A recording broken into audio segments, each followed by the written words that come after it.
تو یہ میں سمجھتا ہوں کہ یہ ہم جب اگر ہم 30-40 سال کو دیکھیں تو ہمیں اس طرح کا یہ ایک پیٹرن نظر آتا ہے کہ کچھ عرصہ جو ہے جمہوری حکومتوں کو موقع دیا جاتا ہے 10 سال، اور پھر 10 سال کے لیے مزید ہم جو ہے وہ ایک نیم مارشلائی زمانے سے گزرتے ہیں. تو اب ہم جس زمانے سے گزر رہے ہیں وہ اس طرح کا مارشل لا ہے.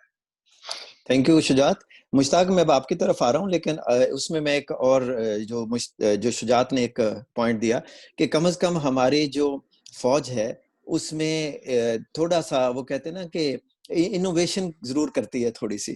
تو آپ یہ جو ڈائریکٹ مشرف کے ہم ماشاء اللہ سے 2008 کے بعد جنرل کیانی نے، یعنی مشرف نے بھی 2-2-2.5 ٹرمز کی، اور پھر جنرل کیانی جو تھے انہوں نے بھی 2 ٹرمز لی. پھر راحیل شریف سمہاؤ وہ 2 ٹرم نہیں کر سکے، لیکن وہ دوسری فوج کے وہ بن گئے کسی یعنی الائنس کے چیف. اور باجوہ صاحب نے تو سمجھیں کہ وہ کہتے ہیں نا گردن پہ گوڈا رکھ کے جو ہے جوڈیشری کی گردن پہ بھی اور سیاسی حکومت کی گردن پہ بھی. تو ذرا آپ ان 20 سالوں کو اس ذرا تناظر میں بھی ذرا تھوڑا سا اپنا پوائنٹ آف ویو شیئر کریں پلیز. اچھا، ایک تو یہ ہے کہ فوزیہ نے اور شجاعت نے جو ہے وہ ساری باتیں کہہ لی ہیں جو کہنے والی تھی. اس کے بعد پروگرام کو ختم کر لینا چاہیے، لیکن پھر بھی کچھ نہ کچھ تو کہنا ہے. میں ایک تو یہ مجھے بڑی انٹرسٹنگ چیز ہے کہ اگر آپ جنرل ایوب کو دیکھیں تو وہ ریلیجس آدمی نہیں تھے، اور انہوں نے ریلیجن کا کارڈ نہیں کھیلا، بلکہ سوسائٹی اس وقت اوور آل تھوڑی سی ٹھیک ہی چل رہی تھی. ضیاء الحق آئے، وہ ریلیجس تھے ایکسٹریم. مشرف صاحب آئے، انہوں نے بغل میں کتے دبا لیے، انہوں نے بھی ایک دوسرا امیج دیا. اس کے بعد یہ تیسرا، یہ جو ایک مارشل لائی میں سے کہتا ہوں، میں شجاعت سے بالکل ایگری کرتا ہوں کہ یہ مارشل لائی ہے جو چل رہا ہے، اور یہ اگین ایک ریلیجس آ گیا ہے. دوسرا کہ جب مشرف آئے تھے تو آپ کو یاد ہوگا کہ اس سے پہلے نواز شریف جو ہیں یہ امیر المومنین بننے کے چکر میں تھے. یہ جنرل ضیاء کے مشن کو آگے لے جانے والے تھے، اور ایک شدید گھٹن کے ماحول میں تھے. تو اس وقت کا جو مارشل لا تھا، جو مشرف آیا، تو اس میں میں بالکل ایگری کرتا ہوں شجاعت سے کہ وہ لگا کہ شاید یہ ترکی والا ماڈل کچھ ہونے لگا، جہاں فوج اپنا کوئی ایک پروگریسو رول جو ہے وہ پلے کرنے لگی ہے. لیکن انجام پھر ہمارا وہی ہوا کہ وہ پیچھے سے جو ریکارڈ آیا تھا، جو چابی چلی تھی واشنگٹن ڈی سی سے، پہلے اسلام چاہیے تھا، اس دفعہ انہیں پروگریسو چاہیے تھا، تو وہ چیزیں چلتی رہیں. تو ہم اسی جو ہے وہ کولو کے بیل کی طرح ہماری پوری سیاست، ہماری معاشرت جو ہے وہ اسی چکر میں چلی آ رہی ہے. تو مجھے تو یہ لگتا ہے کہ یہ 90s ارلی 90s سے لے کے اب تک کوئی خاص تبدیلی نہیں ہے، اسی طرح چیزیں چل رہی ہیں. جی تھینک یو مشتاق. اچھا، اب ہم 2 طرح سے اس پروگرام کو آگے لے کے چلتے ہیں.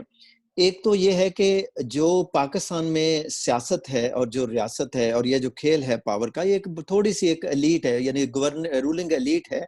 یہ انہی کے درمیان یہ کھیل ہے، یہ میوزیکل چیئر کہہ لیں. جوڈیشری جو ہے وہ بھی رولنگ ایلیٹ کا حصہ ہے، بیوروکریسی بھی ہے، ملٹری بھی ہے، اور پھر انڈسٹریل جو لوگ ہیں جو پہلے لینڈڈ ایلیٹ تھی، اب ظاہر ہے وہ تھوڑی سی مکسڈ آئیڈینٹیز ہو گئی ہیں. پہلے فیوڈل لارڈ تھے، اب وہ ان کی انڈسٹریل سٹیکس بھی ہیں. اور اسی طرح جو اس کے علاوہ اب ایک ریلیجیس ایلیٹ بھی جو ہے، جن کی یعنی کہ ویلتھ جو ہے وہ باہر سے یا تو آئی ہے، یا ان کی پاپولیرٹی یا ان کی جو موبیلائزیشن پاور اس کی وجہ سے ان کا نوئسنس ان کا ہے، یعنی ان کی جو ویلیو ہے اس طرح ہے.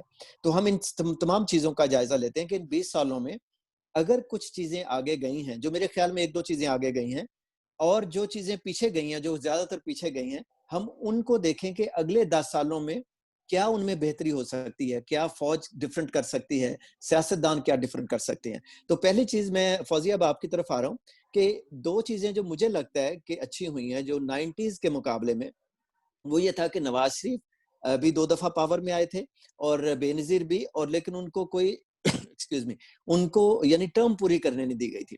2007 کے بے نظیر کے شہادت کے بعد اور 2008 میں جب یہ حکومت آئی تو بڑا اس میں یعنی اونچ نیچ ہوئی، میمو گیس اور پتہ نہیں کیا کچھ اس میں کیا گیا، لیکن وہ ٹرم پوری کر گئی. اچھا، جوڈیشل ایکٹیویزم بھی نئی ایک چیز آئی تھی، اور انہوں نے ٹرم پوری کی، لیکن وزیر اعظم 2 رہے. پھر نواز شریف کے ساتھ بھی یہ ہوا، ٹرم پوری کر لے لیکن نواز شریف کے ساتھ خاقہ نواز صاحب کو پھر آنا پڑا, اور اب یہ عمران خان صاحب ہیں. تو آپ ذرا اس پہ بتائیں کہ جو ایک ٹرم پوری کرنے کا ایک سمبولک ویلیو تھی, کیا اس کا کوئی سبسٹانشیل ٹرانسلیشن ہوئی آئیدر لیجسلیشن میں یا کوئی پولیٹیکل یا ڈیموکریٹک ڈیپننگ میں؟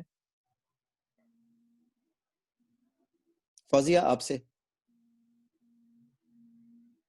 ہاں جی, تو جب زرداری صاحب نے 18th امینڈمنٹ لے کے آئے تو ظاہر ہے کہ اس کے پیچھے ایک بہت وہ جو 90s کا پورا ایک انریسٹ تھا جو سیاسی کارکنوں میں, وہ یہی تھا کہ بھئی جو ٹرم ہے وہ پوری نہیں کر پاتی ہیں حکومتیں, اور 18th امینڈمنٹ لانے کا اور 58(2)B جو تھی اس کو ختم کرنے کا مقصد یہ تھا کہ جو بھی سیاسی حکومت آئے وہ اپنی ٹرم پوری کرے, اور وہ جو مساق جمہوریت محترمہ بینظیر بھٹو اور نواز شریف میں ہوا تھا, اس میں بھی ان کا آپس میں یہ اگریمنٹ تھا کہ ہم ایک دوسرے کی حکومت کو ڈسمس کرنے کی کسی بھی سازش میں کوئی پارٹی نہیں بنے گا ایک دوسرے کے ساتھ, آرمی کے ساتھ. تو اس کے نتیجے میں وہ انہوں نے 58(2)B بھی ختم کر دی, 18th امینڈمنٹ بھی ہو گئی. لیکن اس کے بعد یہ تھا کہ جو آرمی کی انٹرونشن ہے وہ تو آپ کی سیاست سے ختم نہیں ہوئی, تو انہوں نے اس پلے بک سے ایک نیا صفحہ نکال لیا. اس میں یہ ہے کہ آپ پارٹی, کسی بھی پارٹی کو اس کا ایجنڈا پورا نہیں کرنے دیں, اور وہ جو ایک مسلسل کیمپین ہے آپ کی سیاسی لیڈرشپ کے خلاف, اس کو آپ جاری رکھیں. اور اس میں ویک کرنے کا طریقہ دوسرا یہ کہ اگر آپ کسی کا پرائم منسٹر ہی ڈسمس کر دیں گے, جہاں پہ پرائم منسٹر کو چھوڑنا پڑے, تو اس حکومت کی کیا حیثیت ہوتی ہے. تو اسی طرح سے میمو گیٹ میں ہم نے دیکھا کہ پیپلز پارٹی کو کس طرح سے مجبور کیا گیا, اور کس طرح پیپلز پارٹی کو سبمٹ کرنا پڑا بیسیکلی جو ملٹری کا ایجنڈا تھا اس کے سامنے.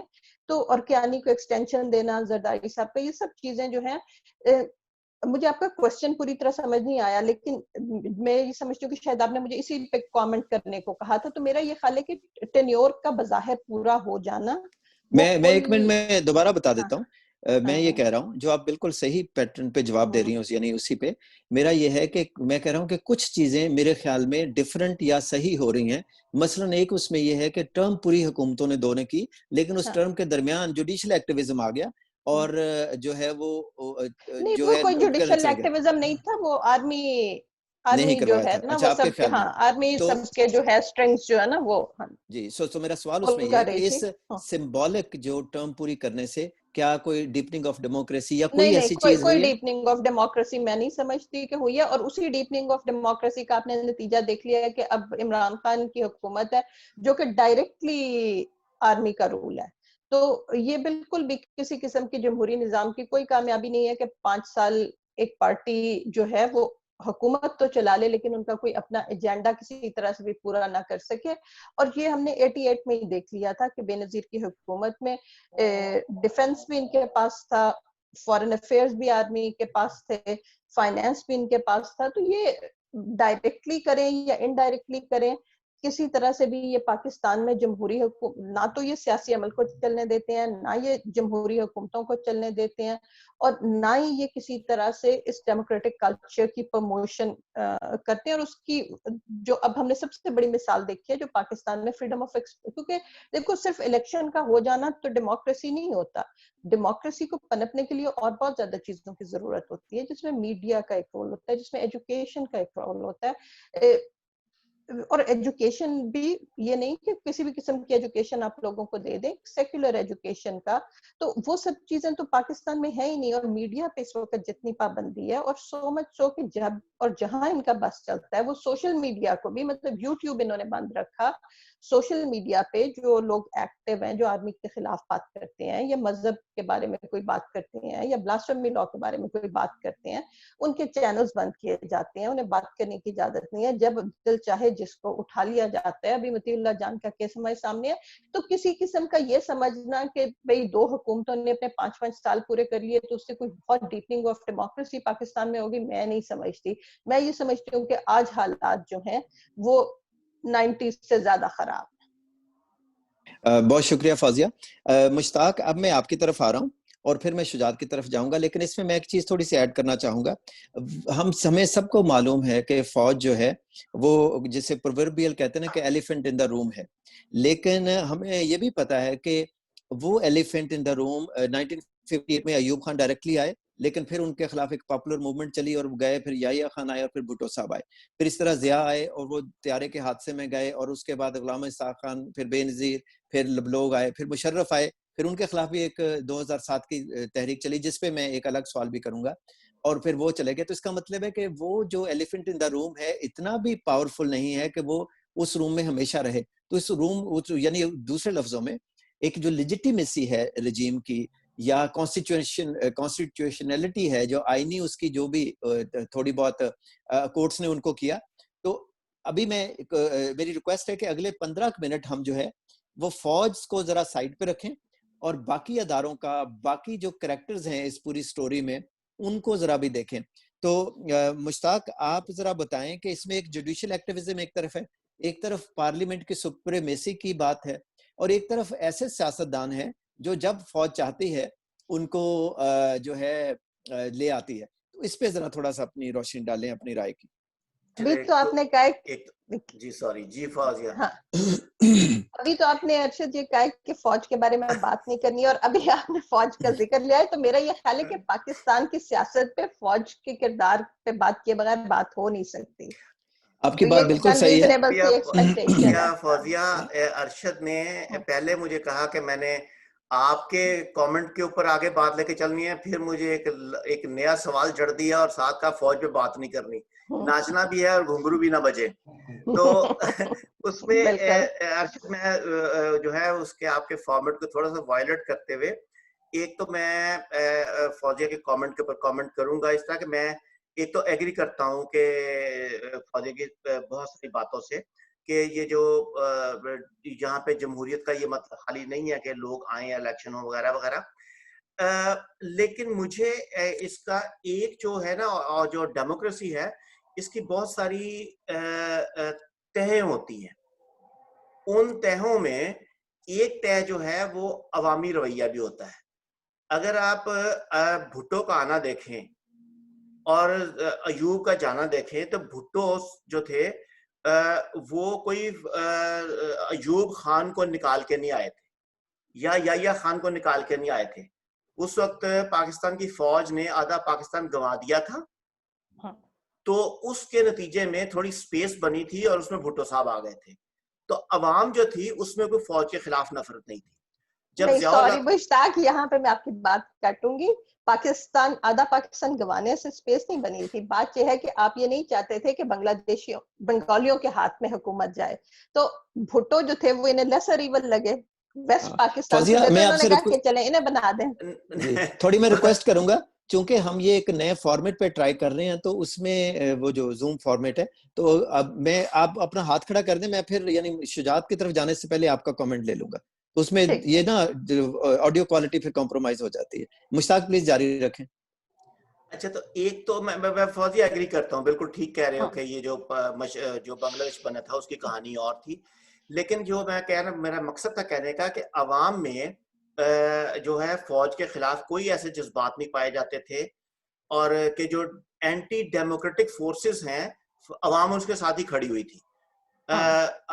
جب یہ فوج کشی ہونے والی تھی تو لاہور میں آئی رحمان اور حسین نقی یہ لوگ نکلے تھے سگنیچر کمپین کے لیے کہ جو ہے عام عوام سے سائن کیے جائیں کہ یہ وہاں پہ مشرقی پاکستان میں فوج کشی نہ کی جائے. تو پورے پنجاب سے صرف 9 سائن ملے تھے. تو یہ بات ہمیں طے ہے کہ عوام کا جو رویہ ہے فوج کی طرف کیا ہے. فوج بالکل ریلیجن کی طرح مقدس رہی ہے. ضیاء الحق نے اس کو اور مقدس کر دیا. جب ضیاء الحق مرا تو اس کا جو ماتم تھا اور پوری قوم جو اس کے ماتم میں شامل تھی وہ بھی چیز شامل ہے.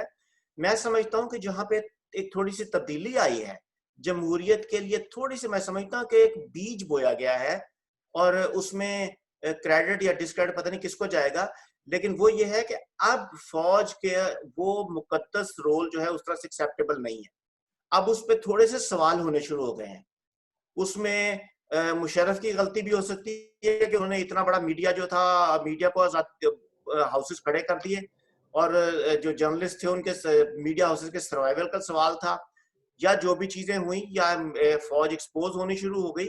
تو میں سمجھتا ہوں کہ جو جمہوریت کے طرف پہلا قدم بھی نہیں جو شاید ابھی جوتی پہنی جا رہی ہے پاؤں اٹھانے کے لیے، وہ یہ ہے کہ عوام میں فوج کے اگر خلاف نہیں تو کم از کم قبولیت کسی حد تک کم ہوئی ہے. ٹھیک ہے. اچھا یہاں میری ریکویسٹ ہے کہ جو اسپیکر دوست نہیں بول رہے وہ اپنے آپ کو ذرا میوٹ کر دیں, وہ پھر تھوڑا سا ان پٹ اننیسیسری آ رہا ہے. مشتاق میں پھر تھوڑا سا ریمائنڈ کرتا ہوں, چونکہ آپ نے فوج کا ذکر کر ہی لیا ہے, لیکن اس میں جو باقی کردار ہیں, یا بلکہ میں ابھی جاتا ہوں شجاعت کی طرف.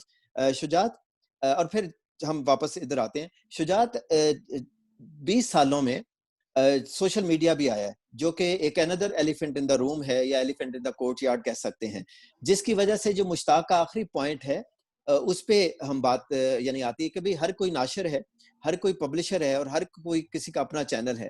تو یہ سارا ایک چیز طرف یہ, دوسری طرف ایک اور چیز بھی ہے جو میں مشتاق, جب میں واپس آپ کے فوجی کی طرف آؤں گا, وہ پنجابی ایلیمنٹ ہے کہ جب نواز شریف جو پنجابی تھا اور فوج بھی جو پنجابی سمجھی جاتی ہے, تو ان کا آپس میں جب کلیش ہوا, لیکن اس کو میں بعد میں رہوں گا. ابھی شجاعت آپ بتائیے, پچھلے خاص طور پہ 12-13 سالوں میں جو سوشل میڈیا کی وجہ سے ایک نوائز آیا ہے, اس کا سوشل پروگریس یا جمہوریت پہ کیا اس کا کوئی کوریلیشن ہے یا نہیں ہے؟ اچھا دیکھیں, پہلے جو مشرف کے پہلے کچھ سال تھے, اس دوران, اور مشرف اس پہ بڑی پرائیڈ بھی لیتے تھے کہ میں نے یہ سارے چینل آزاد کیے اور اتنے زیادہ چینل کھل گئے, اور دیکھیں پاکستان جو ہے وہ ایک گلوبل جو کمیٹی آف نیشنز ہے اس کا حصہ بن رہا ہے, اور لوگوں کو انفارمیشن مل رہی ہے. اب انفارمیشن کا اتنا گلٹ ہوا کہ مطلب اتنے زیادہ چینل ہو گئے, نیوز چینل, کہ میرا خیال ہے کہ کسی کی بھی رائے کی, یعنی اتنی زیادہ جب اوپینینز جو ہیں وہ ہر طرف سے پیڈل ہو رہی ہو, تو شاید ایک طرح سے بے وقتی جو ہوتی ہے لوگوں کی آراء کی, وہ بھی ہونی شروع ہو گئی. لیکن جب سوشل میڈیا آیا تو اس سے بالکل ہی بات دوسری طرف چلی گئی. اب بظاہر تو یہ لگتا ہے ہمیں کہ سوشل میڈیا پہ کچھ لوگ جو ہیں وہ مخالفت کرتے ہیں اسٹیبلشمنٹ کی, اور اسٹیبلشمنٹ ان کو اٹھا بھی لیتی ہے, ان پہ تشدد بھی کرتی ہے, وغیرہ وغیرہ. لیکن اگر آپ غور سے دیکھیں تو یہ معاملہ اس سے کہیں زیادہ گہرا ہے. پاکستانی سوسائٹی نے ایک طرح سے کولیبوریٹ کرنا شروع کر دیا ہوا ہے فوج کے ساتھ. ہم سب کولیبوریٹرز ہیں, لیکن پرابلم یہ ہے کہ فوج چونکہ ایک ادارہ ہے, اور اس کا سٹرکچر جو ہے اسینشلی وہ ایک کلونیل بیوروکریسی تھی جو کہ پرپیچویٹ ہوئی ہے, یا جس نے پاور جو ہے گریب کر لی ہے ہر طرح کی, اور اس میں انڈسٹریل پاور بھی ہے, میڈیا پاور بھی. آپ دیکھیں ISPR کا رول دیکھیں پچھلے 20 سالوں میں. اس سے پہلے ظاہر ہے کہ ISPR نام کا کوئی ادارہ اتنا پاورفل نہیں تھا جو کہ اب ہے. وہ نہ صرف یہ کہ وہ فلمیں اور ڈرامے بناتے ہیں, وہ نغمے ریلیز کرتے ہیں. تو ایک طرح سے ہماری جو سوسائٹی ہے وہ پوری طرح سے ڈومینیٹ ہو گئی ہے. لیکن ملٹری کے سامنے سوال پھر بھی یہ کھڑا رہتا ہے کہ انتقال اقتدار کا کیا طریقہ ہوگا. اصل یہ سوال ہے, اس پہ کسی کے پاس چونکہ اس کا کوئی جواب نہیں. اب یہ دیکھیں ایکسٹینشن کا معاملہ جو تھا, باجوہ صاحب کی ایکسٹینشن کا معاملہ, آپ کتنی ایکسٹینشن لے سکتے ہیں, اور اس دوران آپ کا جو سٹرکچر ہے, آپ کے نیچے جو دوسرے افسران انتظار کر رہے ہیں, ان کا کیا بنے گا, اور کیا یہ ساری چیز جو ہے یہ ملٹری کے اپنے جو سٹرکچر کو ڈیسٹیبلائز نہیں کرتی. اس طرح سے اگر آپ دیکھیں اس حوالے سے, تو پھر آپ کو یہ کوئی بڑی بات نہیں لگتی. سوشل میڈیا جو ہے ایک طرح سے ضروری بھی ہے. کسی نہ کوئی باہر جب تک مخالفت نہ ہو, آپ کو اپوزیشن نہ ملے, اگر ملٹری کو بالکل بظاہر نام کی بھی اپوزیشن نہ ملے, تو پھر ان کی اپنی اندر کی کنٹراڈکشنز جو ہیں وہ زیادہ جو ہے ہائی لائٹ ہو جائیں گی. اور اس صورت میں ان کو سب سے زیادہ جو اس وقت ملٹری کو خطرہ ہے, وہ نہ عوام سے خطرہ ہے, نہ ان کو وہ کسی بیرونی طاقت سے خطرہ ہے, وہ خطرہ ان کو ایک دوسرے سے ہے. کیونکہ دیکھیں جو طاقت کا ایک, آپ جب آپ پہنچ جاتے ہیں, ایک بندہ آرمی چیف بن جاتا ہے, جو کہ پاکستان کی ہسٹری میں ظاہر ہے وزیر اعظم ہی آرمی چیف متعین کرتے رہے ہیں, بناتے رہے ہیں, لیکن اس کے بعد اس کو اتارے گا کون, یا وہ کیا کنڈیشنز ہوں گی. دیکھیں نا, ضیاء الحق جو ہے وہ گیا تو وہ ان نیچرل ڈیتھ تھی. ایوب گیا تو بظاہر ایسے لگتا ہے کہ وہ ایک عوامی جو اس غیظ و غضب کا شکار ہو کے تو وہ گیا. یا مشرف کے بارے میں بھی ہم یہ سمجھتے ہیں کہ بظاہر ایک عوامی ایک مخالفت تھی, ایک جوڈیشری کے حوالے سے ہمدردی پائی جاتی تھی, تو اس وجہ سے اس کو جانا پڑا. لیکن اس کے علاوہ ہم یہ بھول جاتے ہیں کہ اندر سے بھی پریشر تھے, کیانی صاحب کی طرف سے بھی پریشر تھا. تو میرا خیال ہے کہ اب یہ سوال تو میرا خیال ہے کہ بالکل مجھے فضول لگتا ہے کہ پاکستانی اسٹیٹ اور سوسائٹی ایک دوسرے سے کیسے انٹریکٹ کر رہے ہیں. اصل میں تو ساری ریاست فوج نے ہر چیز پہ چونکہ مکمل ہو چکا ہے, غلبہ ان کا مکمل ہو چکا ہے, لہٰذا اب ان کو اندر سے اپنے آپ سے خطرہ ہے. تو میری تو یہ رائے ہے کہ آپ جس طرح سے بھی دیکھ لیں, چاہے آپ میڈیا میں دیکھ لیں, چاہے آپ باقی اداروں میں دیکھ لیں, تو اب ان کو ضرورت نہیں ہے کہ بظاہر وہ مارشاء اللہ جو ہے وہ ظاہری طور پر لگائیں. ہاں, تھینک یو ویری مچ. میرا ایک اس پہ اپنا یہ خیال ہے کہ جو یعنی جب مشرف گئے تو اس کے بعد فوج کے سامنے بڑا واضح تھا, یعنی 3-4 ماڈل تھے کہ انہوں نے جو ایوب خود تھے, جب یاہیا خود تھے, یا پھر جب ضیاء الحق ڈائریکٹ تھے, یا پھر مشرف جب ڈائریکٹ تھے لیکن انہوں نے کوآپٹ بھی کیا, اور اس کے مقابلے میں 90s میں جب یہ نہیں تھے اور اس کس طرح کر کے پولیٹیکل انفلوئنس کرتے ہیں آرمی اپنے انٹرسٹ کو سامنے رکھتے ہوئے, تو ان کو تھا کہ بھی آرم ٹویسٹنگ جو ہے وہ بہتر طریقہ ہے بجائے اس کے خود آئیں, کیونکہ اکاؤنٹیبلٹی اس میں بنتی ہے. اچھا, اس میں یہاں پہ 2 منٹ لے کے مشرف صاحب کی جو فیمس تقریر تھی جب انہوں نے کو کیا اور انہوں نے اگلی صدی کے لیے ایک 7 پوائنٹ ایجنڈا دیا تھا, اس ایجنڈے کو دیکھتے ہوئے میں جب اس پروگرام کے سے پہلے پڑھ رہا تھا تو لگا کہ وہ کسی نے سن لیا ہے, اور ایک وہ جنرلی جوک ایک چلتا ہے کہ قائد اعظم نے کہا تھا کہ یہ مملکت خدا داد ہے, اس کا کوئی کچھ نہیں بگاڑ سکتا. تو وہ کہتے ہیں کہ قائد اعظم کے اس بیان کو جو فوج نے بھی اور سیاستدانوں نے بھی چیلنج کے طور پہ لیا کہ ہم بگاڑ کے دکھائیں گے. تو مجھے اسی طرح یہ لگتا ہے کہ مشرف کے جو 7 پوائنٹس تھے اس میں جو ہے بالکل ہی یعنی اپوزٹ ہوئی ہے. میرا یہ خیال ہے کہ اس میں بہت ڈیٹیروریٹ ہوئی ہیں چیزیں, اور میں ان کو پڑھتا ہوں. اور پھر آخری اس کا پوائنٹ تھا اکاؤنٹیبلٹی, اور وہ اس پہ پھر میں فوزیہ آپ کی طرف آؤں گا. تو مشرف صاحب کے ایجنڈے کا پہلا تھا کہ rebuild national confidence and morale, اور میرا خیال ہے کہ اس میں ہمارا نیشنل کانفیڈنس اینڈ مورل کافی نیچے ہی گیا ہے. strengthen the federation, remove inter-provincial disharmony and restore national cohesion. یہ 18th amendment اس میں ایک شائننگ لائٹ ہے, لیکن ادروائز میرا اس پہ اوپن ہے فوزیہ آپ کے لیے کہ آپ اس پہ کیسے دیکھتی ہیں. Revive the economy and restore investors confidence, اس پہ تو مائنس میں ہم گئے ہیں.